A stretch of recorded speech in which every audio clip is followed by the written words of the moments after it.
And welcome back to the Landscape Guru. I'm Andrew Latursky, and in the last 14 years, I've been in the landscape industry. I started a business, I scaled a business, and then I exited a business. And now I help other landscape contractors do the same.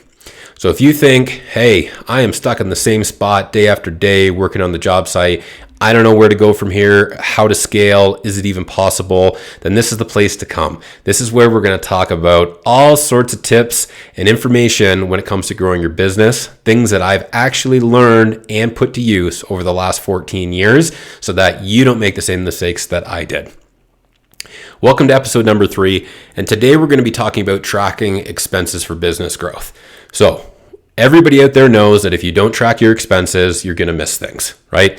It's easy to know that concept, but it's actually difficult to track everything because tracking takes time. And more than that is it takes systems.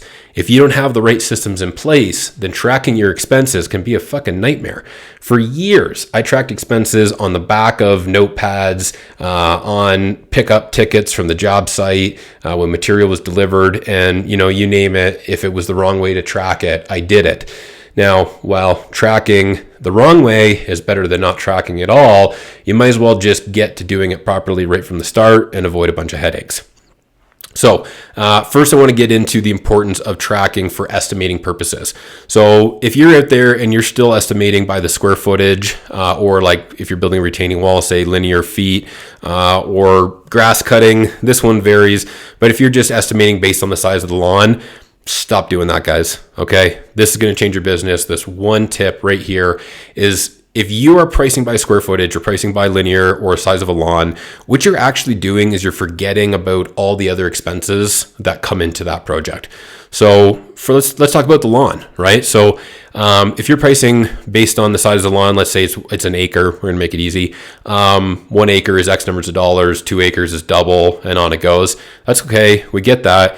But what about the time to and from the place to cut? Like if a property is 5 miles or kilometers, depending on the country you're in, away versus 30, there's a lot more time in the truck and wear and tear in the vehicle and fuel to get you there.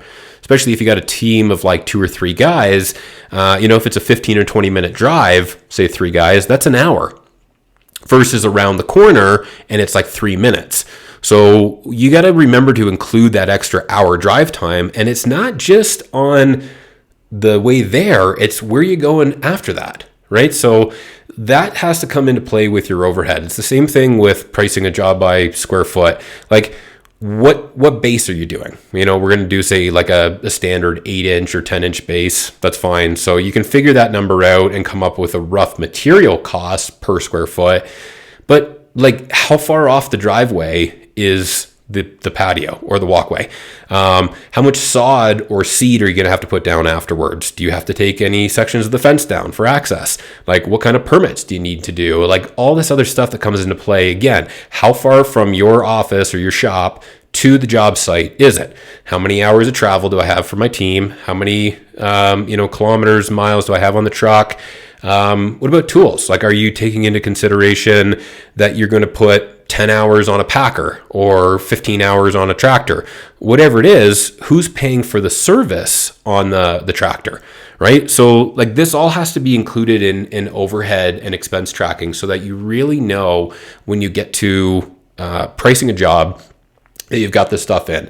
So real quick, Ultimate Landscape Academy, you're going to find access to all of our members platform completely free. I've done that so I can help as many landscape contractors grow their businesses as possible and do it easily. If you want job sheet trackers, expense trackers, overhead trackers, all that stuff, I've got that in there for you. There's videos on how to use them and start putting those things in place to track. That's the right way to do it. It took me a lot of years to get there. But if you do that now, your estimates are going to be easier. Tracking your expenses on the job are going to be easier. You're actually going to know how much money you make on a project. If you go over or you're under, you can credit or you can charge back to the client. You're going to be amazed how quickly you realize you were forgetting expenses. And that's why you always ran into cash crunches, especially at the end of the season. So that's really the best way to track your expenses moving forward. Now, there's a lot of other methods that you can use. If you guys have recommendations, I'd love to hear about it. But more than just how you track is actually the next step, and it's analyzing it. So some of you out there might step on a scale every morning and look at the number, and that's great. You're tracking your weight, but are you doing anything? Are you sitting down once a month and going, wow, that scale went up 5 pounds, or hey, that scale went down 5 pounds? If you're not actually looking at the numbers afterwards, then again, you're only doing half the job. And really, I wouldn't say it's not the important half, but without doing the analyzing side of it, then again, you're just wasting time. So analyzing it is where you go back afterwards and you set this CEO time. And this is, I'm going to describe this for you. If you don't understand what I mean by CEO time is when you're running the business, operating on it and not in it. So CEO time is looking at annual budgets. It's looking at profit margins, profit loss statements.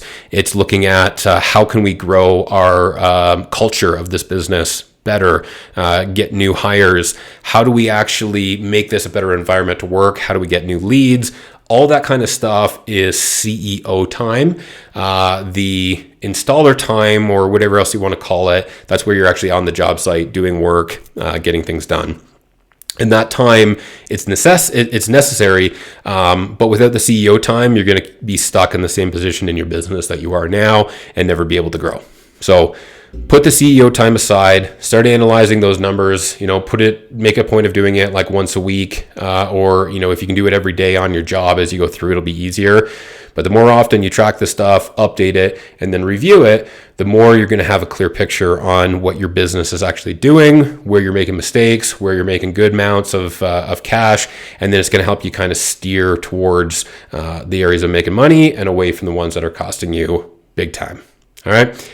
That's everything I have for today. Remember to check out the Ultimate Landscape Academy, get yourself into that free access and find the templates, documents, and all that stuff, and grow your business. But remember at the same time, if you decide you don't want to do that alone and you want to do it together, then that's what we're here for. Okay?